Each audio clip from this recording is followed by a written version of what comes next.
Casque d'Or. Casque d'Or. This says it translates to Golden Marie, but Wikipedia says Golden Helmet. Who the fuck am I supposed to believe? I don't know either. Hello there, Nate Jackson, Criterion Collection Reviewer Guy here. Number 270, Jacques Becker's Golden Marie Casque d'Or, or whatever the hell you want to call it. You can call it Ugly Bun Lady, or as far as you want to say. 1952, 98 minutes, French. I mean, it's not like Simone's Signoret isn't like ugly, but just it's the hair. It's the hair. I could not get past the hair. I was like, and I mean, she's got that, you know, that kind of smarky kind of smile, like the star of, oh god, that's why I couldn't get past Les Dames du Beaujolais, or whatever the hell that one was. It's like the star of that was just had that weird like smarky, assholeian look to her, you know. But there is a scene. Well, first let me tell you about it. I won't spoil the whole thing. I'll just give you a rundown of the whole plot. We got this. It's about this girl named Marie, who's in with these gangsters and who's dating with these gangsters. His name's Roland. I think his name's Roland. And she meets this guy who used to be a criminal, and his name is Georges Manda, and she falls for him, and you know Roland's not having it, so they fight, and but in the end, Marie and Georges run away together. However, it's kind of Romeo, well, not a Romeo and Juliet kind of story, but just spoiler alert, it doesn't end well. And that's all I'm gonna say. The only thing I'll tell you is I did like the scene. There is a scene where when Marie and Manda run away, they live in this like cottage, this little village thing, and Marie looks really beautiful with like her hair down. Like when it's up in that weird French thing, it's just kind of annoying. But when it's down and she's wearing like a nightgown, it's like, okay, now I see what Manda saw in her. I mean, and yes, at that moment, you know, just from the way she looked at that moment. So yeah, this is our second Becker movie. Our first being 127, Le Trou. I think I still like Le Trou better just because of the action and the plot.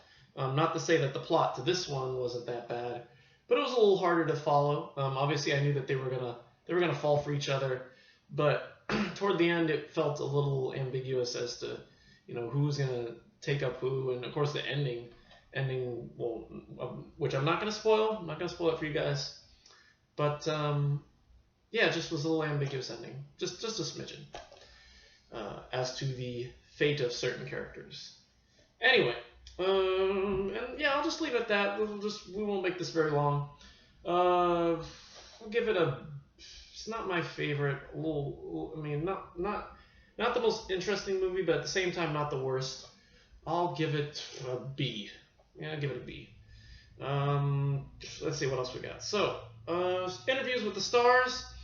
There's a 63 interview with Simone Signoret from a French television program where she talks about working on Casque d'Or, and then an interview with Serge Reggiani, who played Manda, from 1995. And there's an excerpt from the television series Cines de Notre Temps. I think it's the cinemas, movies of our time, and it was dedicated to Jacques Becker, and all these people talk about him, including Truffaut.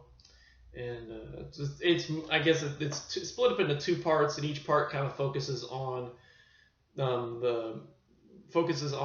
his working on Casque d'Or. It doesn't really focus on any of the other movies, as Criterion likes to edit, you know. And there's some behind-the-scenes footage of the making of like a shooting of a scene from Casque d'Or with this guy Philip Kemp doing like optional commentary, and he kind of just narrates what you see. And so, which honestly, if I had known that it was just going to be like, oh yeah, so there's this, he looks kind of weird, you know, but everybody looks okay here, you know, like I wouldn't have listened. I just say, no, I can tell what's going on. And yeah, oh, shoot, and I just noticed now, yeah, there's an alternate English dub soundtrack.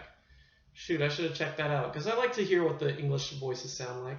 I wonder if there's one for, no, there isn't one for Touche Pas Agristi, okay. Oh, and I wonder, oh, they're actually speaking, oh, it's the stars, too. Signoret, Reggiani, and Claude Delphine actually speak English. Oh man, now that would have been awesome. Oh well. All right, now I might have to watch this one again just to hear the English dialogue. Anyway, so yeah, so for now, not a bad movie. Casque B. Check it out if you're into like the dangerous gangster love stories, and all that. So there you are. So anyway, that's it for me today. Tomorrow we're back with our other Becker movie. I guess so far there's only 3 Becker movies in the Criterion collection. Le True, Casque and this one, Touche Pas Agristi. I'm gonna figure out how to pronounce this before we do this. So, but I think that's pretty much it. So we'll do that one tomorrow, and then Saturday, Bertolucci's La Comare Secca, and then that's it for this week. And of course, next week we got Dassin, The Thieves Highway, Night in the City, Tout va bien, and The River, and so those are on their way. And I might get one of them tomorrow, or might get some of them tomorrow, because I am going into work for a little bit tomorrow. But I'll still have time for Mr. Gabin. This should be interesting. And yeah, so that's it for me. Thank you for watching. Spoiler-free moral. Spoiler-free moral. Don't get involved with don't get involved with gangsters. Basically, that. Don't be a gangster's mom, because you'll end up meeting some guy, and then your life will get all shit crazy. Anyway, that's it for me. Thank you for watching, and we will see you tomorrow for Touche Pas Agristi. And until then, goodbye.